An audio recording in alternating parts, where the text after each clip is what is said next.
vakunamata Mwari vari kubata basa, vane chimwe nechimwe chiri kuitwa pano vagopiwa simba nemi.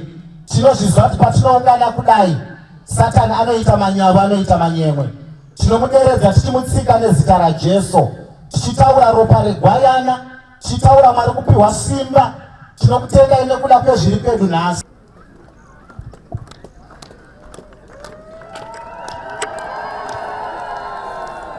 Ngatipamidzei tatenda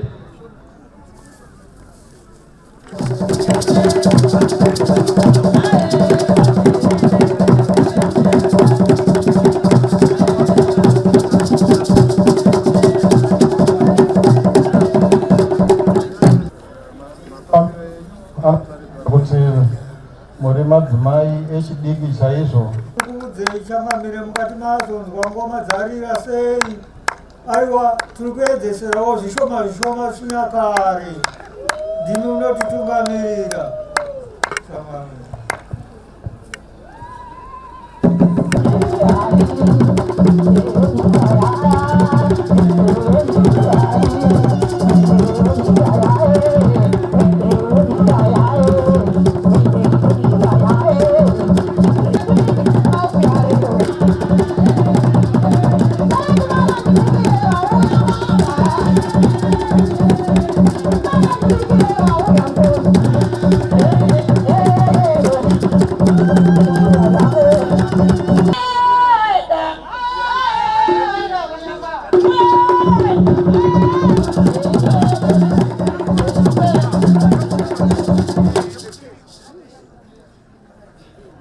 It is my singular pleasure and honor to welcome you all to the celebration of the installation of the 15th Chief Bushu today.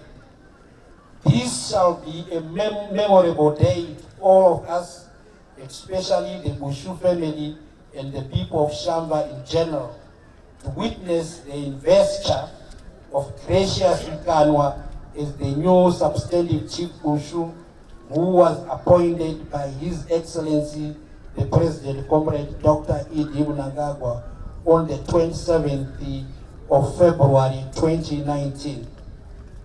As I welcome you, let me also at this juncture take this opportunity to continue to discourage their subjects from retrogressive cultural practices such as kuzvarira, chiramu, kulipa ngozi, nemwanasikana.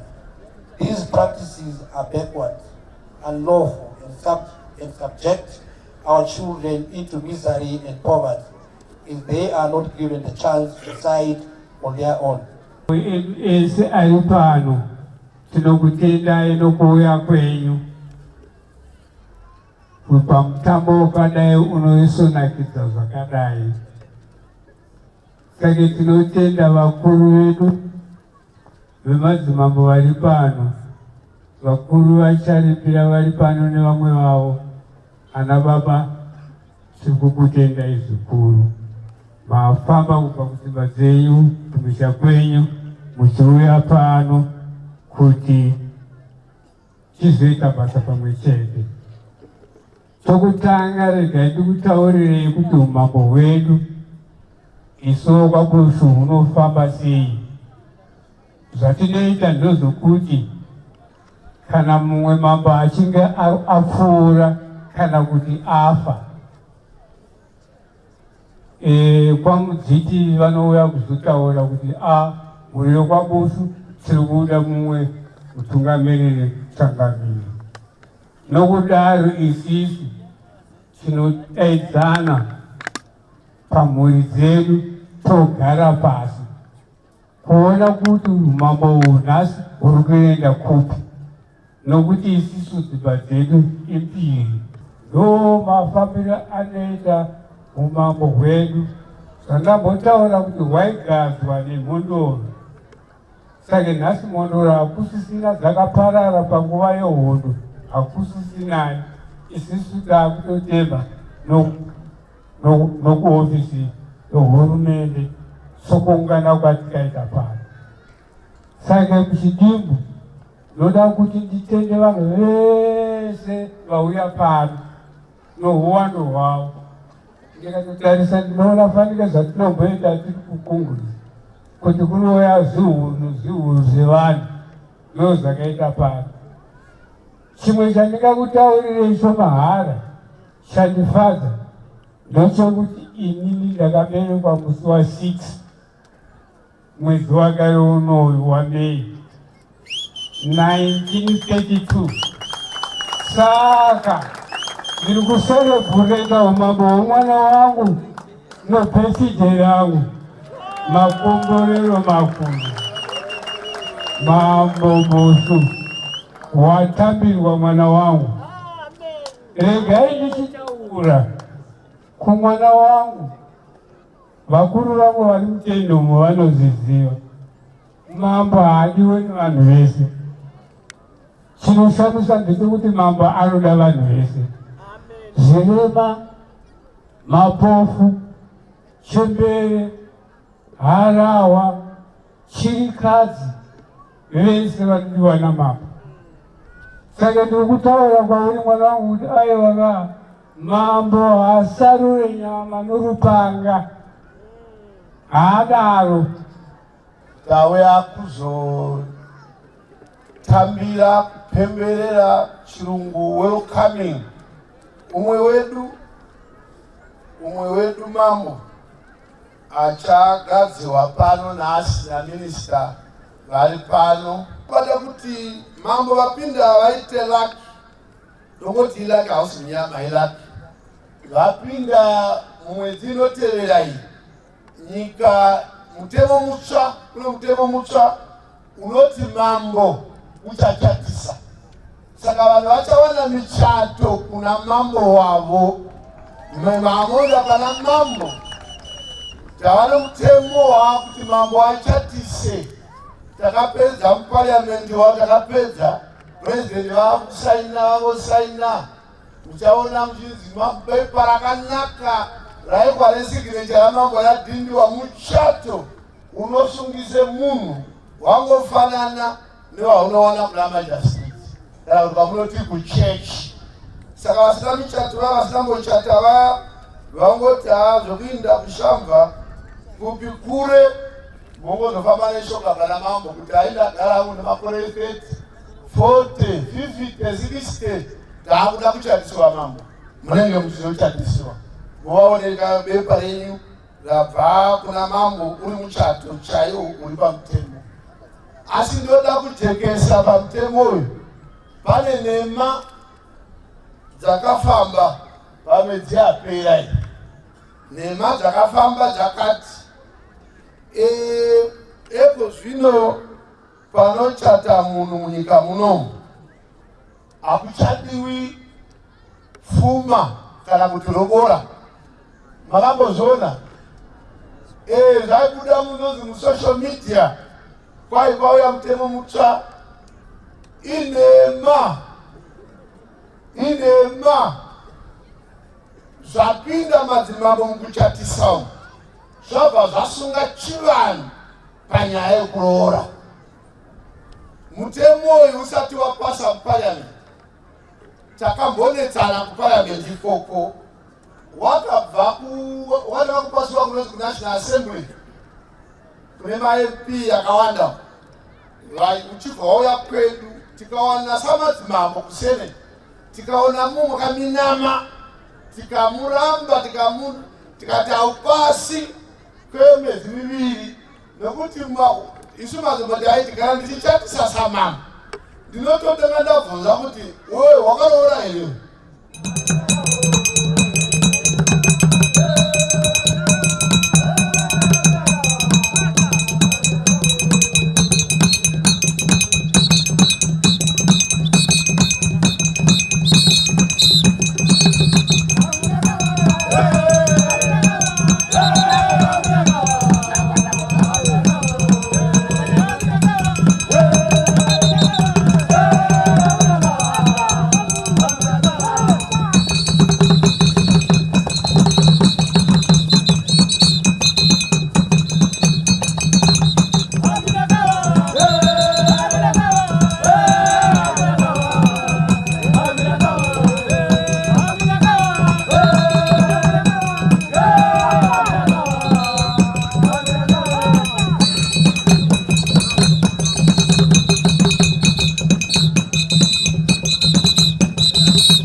you very much.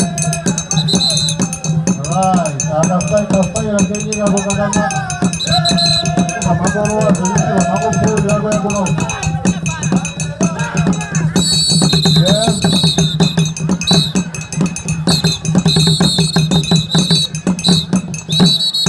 Mufaro wangu nhasi mukuru uye nekunzwa kuremekedzwa kwapakati penyu pamwe chete nekukutungamira izuva ranhasi apo taungana kuti ticherechedze kupupura pamwe nekupemberera kugadzwa zviri pamutemo nemutungamiri wenyika nehurumende Comrade Idi Mnangagwa kwava Gracious Mukanwa kuva mambo Bushu musi wa 27 Kukazi 2019 ndopavakagadzwa nemukuru wenyika. Nhasi tiri kungopemberera pajekerere kuti kuratidzei kuti mambo wenyu uyu asi vakagadzwa kare. Ndinoda kutenda vose vakwanisa kuungana pano nhasi kuti tipemberere pamwe chete pachiitiko ichi. Izvi zvinoratidza ruremekedzo rwamunopa kumadzimambo vedu. Ndinoda kutenda mamwe madzimambo vawana nguva nekuva pano nhasi kupa rutsigiro rwavo pakugadzwa kwemumwe wavo. Mambo vatiri kugadza nhasi uno ndevechigumi nechishanu 15 vakaberekwa musi wa 27 Zvita mugore ra1974 muno mushamba. Ndinofara zvikuru kuti muri kutungamirirwa namambo wechidiki anoziva murawo wenyika ino. VaGracious Mukanwa vakadzidza paWarren Park 1 vachizonopedzisa dzidzo dzavo pasekondari yeWarren Park High School. Vakadzidza vane madiploma matatu anoti Business Management and Administration neCollege yeProfessional Management kuEngland, Sales Marketing Management neInstitute yeCommercial Management kuUK, neInternational Business Communication yavakaita neInternational Management and Marketing College South Africa. Vakanoshanda pamakambani anoti Poly and Private Limited mugore ra1999 kusvika ye2000. Vakashanda zvekulo Anglo-American Company mugore ra2000. Regai nditore nguva ino kutenda madzimambo ose nekutsigira pamwe nekusimbisa kuwanikwa kwechikafu munzvimbo dzose tisingakanganwe kuchinja kwemamiriro ekunze asingafungirike yatinoti nechiyungu climate change. Zunde ramambo urongwa hunoedza kubatsira avo vanoshaya kana kuti vanotambura munharaunda kubva kumadzimambo avo kuburikidza kuvapa chikafu kunyanya munguva yenzara kana kuti yekushomeka kwemvura yekunaya. Sehurumende tinokurudzira mapato nemapoka asiri ehurumende kuti vabatsire nepavanokwanisa kusimbisa urongwa hwezunde ramambo. Ndinoda zvakare kuyambira madzimambo ose vari pano kuti vasimudzire budiriro mumatunhu avo kuburikidza nezvirongwa zvakasiyana-siyana hwezvekuita uye nekukurudzira runyararo mukugarisana munharaunda. Zvinova izvo zvakakoshesa zvikuru munzira yekubudirira kwenyika yedu zvemhando yepamusoro-soro. Ndinotarisira kuona mambo mutsva, mambo Bushu vachitungamirira nekubatsira hurongwa hwakasiyana-siyana hwehurumende mukubudirira kwenyika yedu. Ndinokurudzira zvakare vanhu vose vemudunhu ramambo Bushu vagarisane zvakanaka pamwe nekubatsirana nevavakidzani vavo. Sehurumende tinokurudzira ukama nekugarisana kwakanaka kunoyevedza pakati pamambo Bushu nevanhu vake murunyararo tigova nekubudirira. Mambo ndimambo nevanhu vavo. Vanhu vose vari pano nevanoremekedzwa, ndinoda kutora mukana uno ndakamirira hurumende yeZimbabwe, takamirirwa nemutungamiri wenyika Comrade Idi Mnangagwa pamwe chete negorokota rekutongwa kwematunhu nemabasa ekuvaka kukorokotedza Gracious Mukanwa samambo Bushu wechigumi neshanu 15. Rangarirai kuburitsa mabasa makapiwa nemhuri yenyu pamwe chete nehurumende zvichienderera nebumbiro remutemo wenyika nemitemo yemadzimambo muchitsauko 12 chikamu chepfumbamwe 29 chapter 29.17. Dai Mwari wari wakubatsirai nokutungamirai pane zvese zvamunoshuvira uye nepakubata basa renyu samambo Bushu tembo mubayirwa. Regai tore mukana uno kushevedza Gracious Mukanwa kuti vauye kuno mberi tivapfekedze nyembe dzeumambo zviri pamutemo. Ndoti makorokoto amuhlope, congratulations. Ngatenda vagofamba iwe yana khamira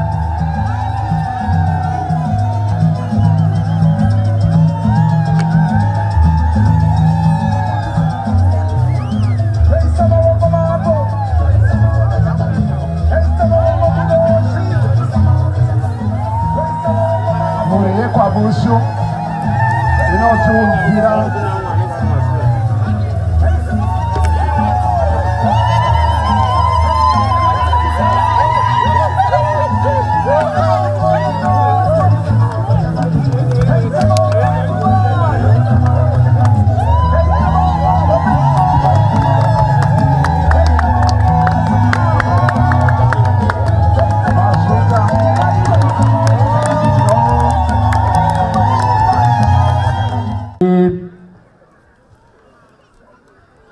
dzinokosha.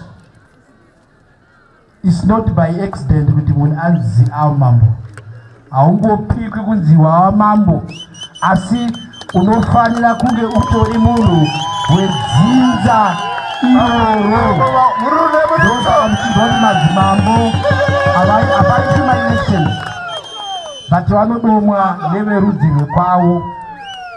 Red, kara yered inopangidza masimba amanzo anga achitaurwa pana mambo. Izvo iro huze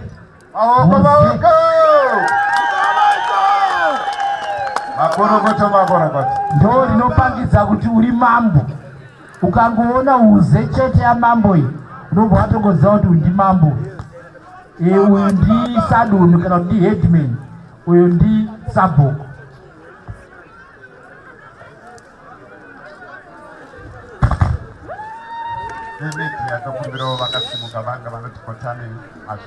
Beji ndo rinopangidza pese pavanenge vachifamba kuti ndi mambo ani. Ukatarisa bheji ravo panenge pakatonyorwa kuti mambo Bushu.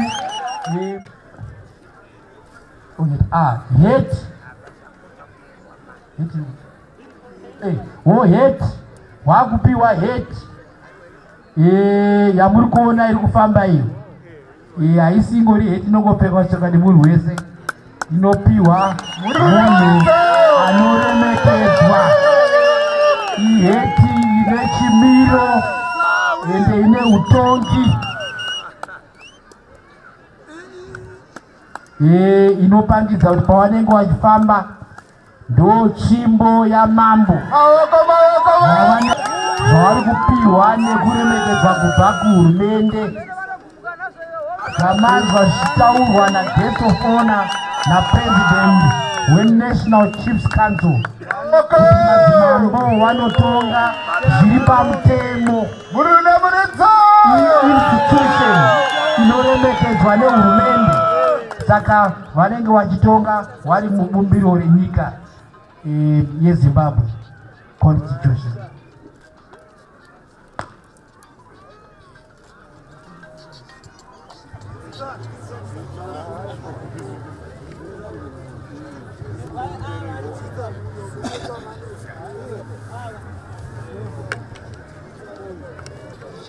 Dari Antore Changawi Andi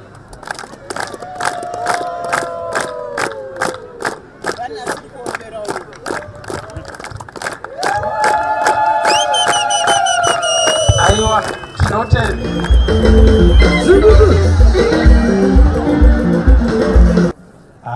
apana dunhu rinoita madzimambo maviri. Zvamavapo mambo, chibatanidzai mhuri yanga yambopatsanurana ngekuda kwechigaro ichi. Tinoda kutenda zvemhuri yekwaBushu kuti makaramba makashinga, makaramba kudhivhaidwa nevavengi vanouya vachida kukurwisanisai imi veropa. Tinokutendai zvikuru kuti makaramba makabatana, makashinga pamwana wenyu wamanga masarudza. Ndinoda kuti amai Tombo munotisvitsirawo shoko kuna president kuti isu tiri kufara vanhu vokwaBushu. Toda kuti tikutendei imi vehurumende kuburikidza nokutungamiri wapresident Mnangagwa kuti hezvo matigonera vanhu vokwaBushu. Ndodawo kuti nditende madzimambo vatikuta, madzimambo mose kuti ndichadoma kuti uyu nouyu, asi kuuya kwenyu kwaunza mvuri yekumatunhu kwenyu, mumvuri yekuti aiwa vanhu vokwaBushu tinoshanda tese pamwe chete.